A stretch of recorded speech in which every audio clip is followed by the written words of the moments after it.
morning. May peace and the blessing of God be upon you all. Assalamu alaikum. First of all, I would like to convey my sympathy and my solidarity with Sarah. I think we all should do that. She's going through a really difficult time, and it's the least we can do this evening to remember her. Well, she's among us, but to remember her family as well. What am I going to say? I have to admit I didn't prepare any notes this evening, because I think the most important person that you have to hear from is Sarah. She has a story, and she has a very difficult story to listen to. What I would like to say, though, is, of course, I mean, why they invited me here, it's because I went through something, I wouldn't say similar, but in some aspects similar. But if I learned something out of that, it is so important to speak out. And when Sarah was talking about her ordeal and how she stayed 3 months without speaking out, and how everyone else was telling her keep quiet and he's going to be released, this is a very old story. It keeps repeating and repeating, and unfortunately it works sometimes. It works in the favor of whoever wants us to not speak out. I'm glad that Sarah is here in Canada, and I'm glad that she is speaking out. Maybe not everyone is prepared to speak out. Speaking out, it's not an easy thing to do, especially when you have been in prison, when your loved one, when you don't even know why they put them in prison. I will start by telling you, hearing what Hillary was saying. I was at that event, I remember, and I was very enthusiastic about the Arab Spring. And I say very clearly I was. But I will tell you an anecdote. Well, the true thing. Yesterday I was in a function, and I was talking to 2 Egyptian women. One of them was telling me, oh, you are going to that event? I said, yes. And the other one didn't really know what was about.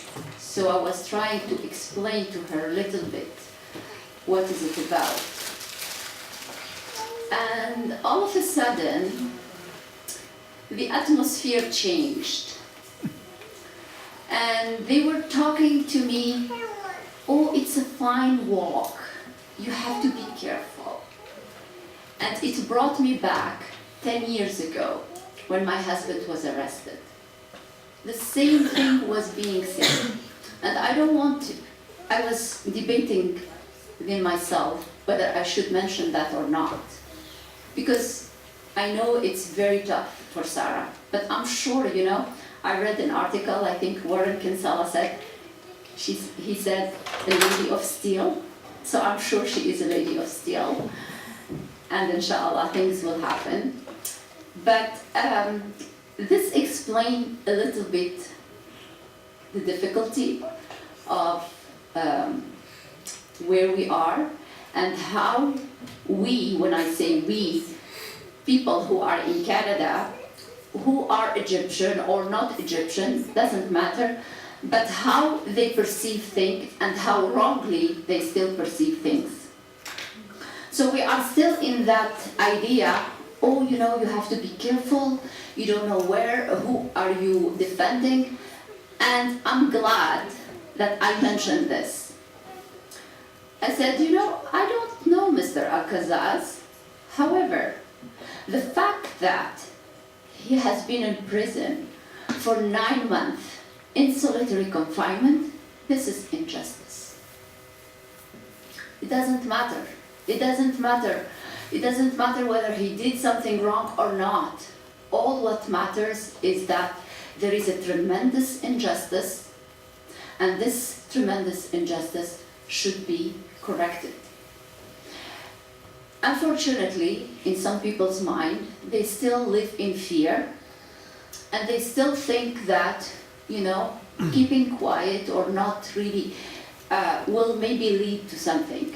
Well, it won't lead to anything, let me tell you. It will lead to maybe, like Mr. Comey said, 10 years more in prison.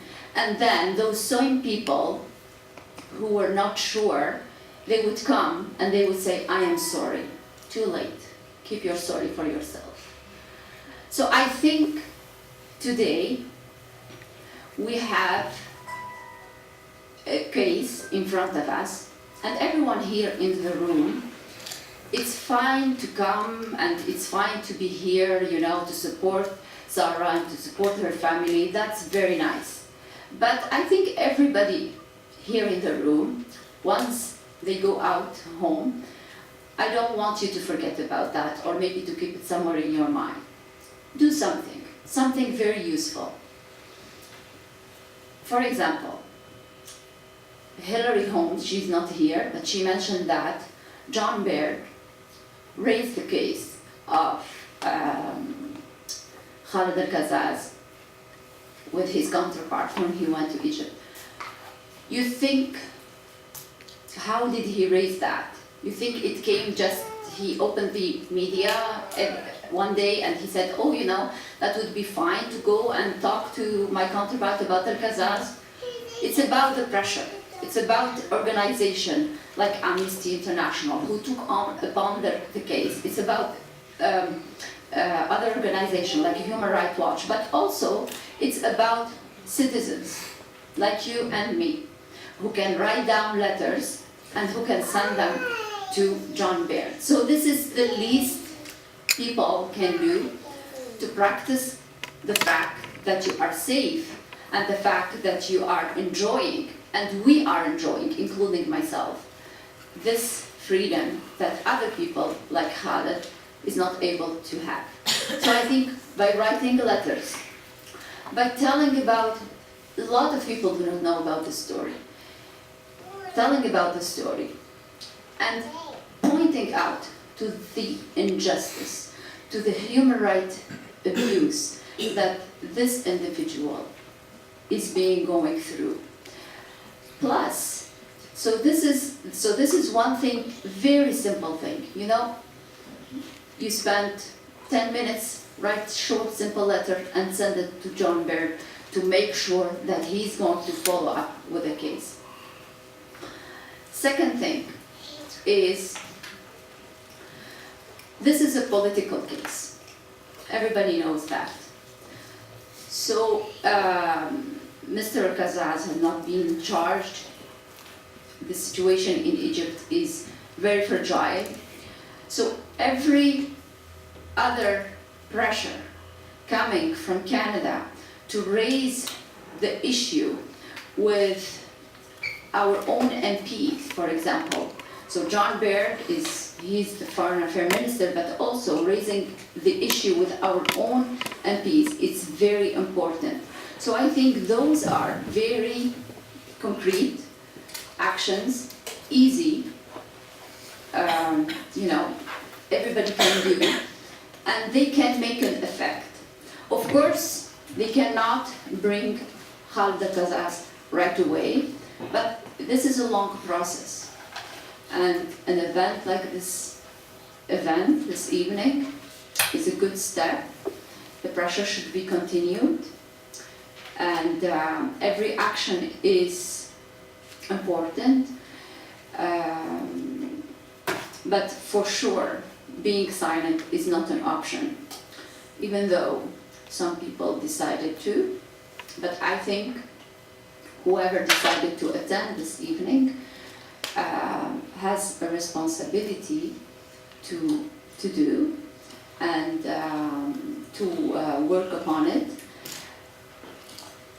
Basically, these are few ideas I wanted to share with you. If you have other questions, I will be able to answer as much as I can. But it is very important to remember that what happened in Egypt is a reflection of what we are going through here in Canada. So don't think that Egypt is a far country. Egypt, where the human rights are being abused, where the violations of people's rights are common daily, this is not, in another world. Also, I would like to remind you of one point before I finish. Look at the difference between how Ukraine is being portrayed in the media and how the Egyptian situation is being treated here in Canada in the media. So I think it's very important. Of course, maybe people can tell that the issues are not the same. However, there are some similarities, and we can discuss this, but Canada is much more vocal, much more involved in Ukraine if you compare with its reaction about Egypt. So I think, again, this is not something that happened overnight. There are people, Ukrainian origins, in Canada who work. They work very hard to make what's going on there in Ukraine known into the Canadian public. Canadian public need to know the information, need to hear about Sarah's ordeal. I think we have, again, this responsibility, this moral responsibility to share it with our friends, our neighbors, and create this awareness and create this, something also I would like to say here. I'm not sure if it is really the right time to say it, but I'm going to say it, doesn't matter. We don't help someone because we belong to the same country or because we belong to the same group or because they are our friends, I think we help someone because we believe in justice. And it is a test for our true beliefs. So these cases, we don't help. I'm not helping Khalid because I know him. I'm helping, or at least I'm trying to help, because I believe that what happened to him, what happened to my family, can happen to anyone else. I still remember 2002, December, in Parliament Hill. I saw someone, I know his name, I'm not going to mention his name, Canadian guy, maybe 70 years old. He came to a vigil where, that we have organized at that time. I don't know him, he was there. And I was impressed. Minus 25, whatever, 25, 20, the same.